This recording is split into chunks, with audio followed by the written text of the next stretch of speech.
no se ciegan, saben que en el bando patriótico, pues de nuevo estamos en la condición humana, pues hay de todo, ¿no?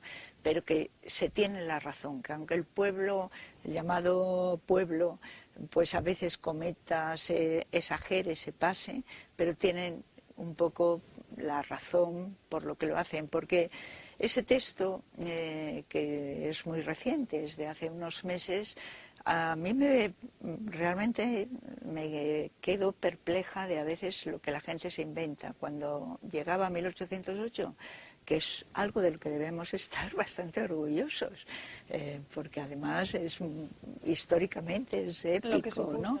Lo que supuso y demás, pues entonces se sacaron de la manga que era una guerra civil, ¿no? Y claro, es una cosa que es como decir que cuando los alemanes en la Segunda Guerra Mundial invaden Francia, pues no es la invasión, sino que es una guerra civil. No, no, miren ustedes, se invade Francia y los franceses, unos son colaboracionistas y otros son resistentes, pero no es guerra civil entre ellos. Por lo mismo, cuando las tropas napoleónicas invaden España, hay unos y otros, ¿no?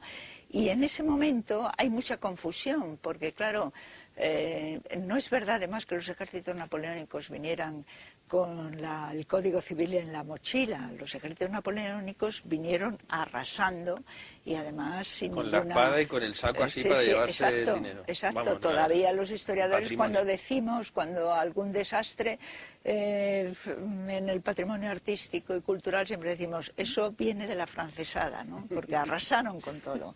Y luego además España se vio con 3 ejércitos que mantener el pueblo español sobre la marcha. El ejército francés que arrasaba, el ejército inglés, que Wellington estaba del lado de los españoles, pero hacía su propia política porque le interesaba una guerra larga para que Napoleón tuviera que tener aquí en España tropas y no tenerlas en el frente europeo, las guerrillas, el propio ejército español, ¿no? O sea que y entonces estas dos personas tan diferentes, Jovellanos ya mayor, todo un prócer que le sacan de la cárcel en que le había metido en Mallorca, en lo que ha sido Belver, Godoy, y Blanco White, que debía tener 30 y pocos años y que era un cura que no le gustaba ser cura, que no le gustaba ser sacerdote, y que se había venido a Madrid porque Sevilla era un círculo tan cerrado que se ahogaba allí, y sin embargo se vuelve a Sevilla, es muy emocionante,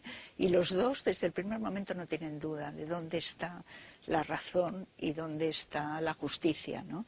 Frente a otros muchos, pues un Cabarrús, un Meléndez Valdés, gente estupenda, pero que duda. Alberto Lista, por ejemplo, que es una persona a la que debemos unos tratados sobre la educación magnífica y una práctica, pero se afrancesan, los afrancesados tampoco es un bloque compacto, porque ahí está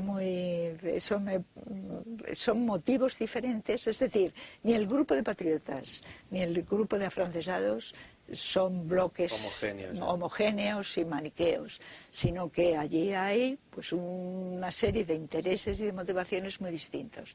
Entonces, Blanco White con sus maravillosas cartas desde Inglaterra, ¿no?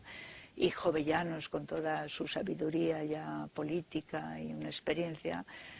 Jovellanos sobre todo tiene una correspondencia emocionante con antiguos amigos que se hacen afrancesados, como el propio Cabarrús, que no entiende Jovellanos como después de Bailén siguen siendo afrancesados, porque claro, se entiende a veces el primer momento del afrancesamiento porque parece que los ejércitos de Napoleón son invencibles. Entonces, dicen, bueno, pues vamos a ponernos del lado del rey José para que la cosa sea menos dura, ¿no? Vamos a colaborar para que no haya tanta destrucción, pero resulta que no, que los ejércitos napoleónicos en Europa fue simbólicamente importantísimo el que la primera vez que fueron derrotados fue por los españoles en Bailén.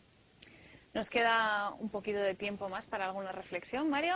No, vamos a hacer también una reivindicación de la transición frente a las posturas que dicen que fue una cosa hecha como de la noche a la mañana, bueno, y con olvido histórico. Eso sí que me irrita. Y doña Carmen dice que no es así. Y hace un elogio también de la monarquía, de don Juan Carlos, y como Carmen ha dicho, usted ha sido profesora de don Felipe, le queremos preguntar, ¿no? ¿Cómo ve el futuro de la monarquía? ¿Qué balance hace de estos últimos años, de los años de la transición hacia ahora? Y si don Felipe tiene lo que hay que tener para heredar el trono de su padre, ¿no? Bueno, si empiezo por el final. Don Felipe es una persona pues bastante extraordinaria, que cuando no se le conoce, a mí siempre me da apuro decirlo en público, porque parece que es que uno está intentando, no sé, pues ser cortés, y no es eso, ¿no? He estado muchos años felizmente con los seminarios y las clases con el príncipe, y es de una inteligencia profunda, es sereno, es tranquilo, tiene criterio, y por lo tanto yo creo que además pues es heredero de las mejores virtudes de ambos, ¿no?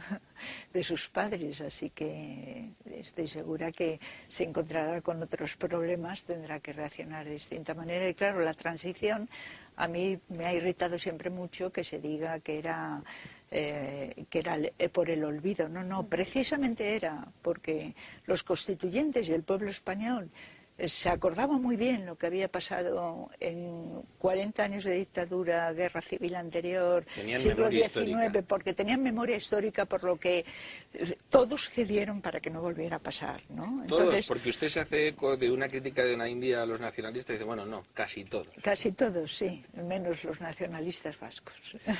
Doña Carmen, muchísimas gracias por habernos dedicado un huequito de su agenda, que debe de ser, compadezco yo, al que actualice, al que ponga ya su agenda. Y si me permite, pues le voy a volver a recomendar a nuestra audiencia este vademecum de la historia de España, con temas de todas las épocas y colores, muy interesante de verdad, el relacionado con la transición, porque pone negro sobre blanco cosas que se suele olvidar torticeramente, porque, o sea, no es por ignorancia, sino por deliberadamente cómo se produjeron las cosas. El capítulo de la leyenda negra es absolutamente maravilloso, porque pone todo con ese estilo, ¿no? Cuando estábamos probando sonido, doña Carmen decía, hablo bajito, pero creo que hablo claro. Con las ideas claras. Pues es verdad, habla bajito, pero se le entiende. Y, repito, creo que es un texto en España que donde dice la gente que no se lee, pero sí se lee, y se lee sobre todo mucha historia. Yo creo que no siempre lo peor es cierto. Estudios sobre la historia de España, a más de uno le va a apañar el día. Y además va a poder hacer proselitismo boca a boca y calle a calle, que es como mejor. Me han escrito además muchas mujeres por los capítulos además, sobre las mujeres y la infancia y demás, que también hay varias cosas, ¿no? De historia cotidiana, diríamos. Eso, ¿no? Lo ha hecho usted por la cuota para el Ministerio de Igualdad, ¿no? Para contentarlo. Bueno, doña Carmen, ya lo ha dicho Mario, muchísimas gracias por haber estado con nosotros y por esta lección magistral. Muchas gracias a vosotros. ¿Y usted?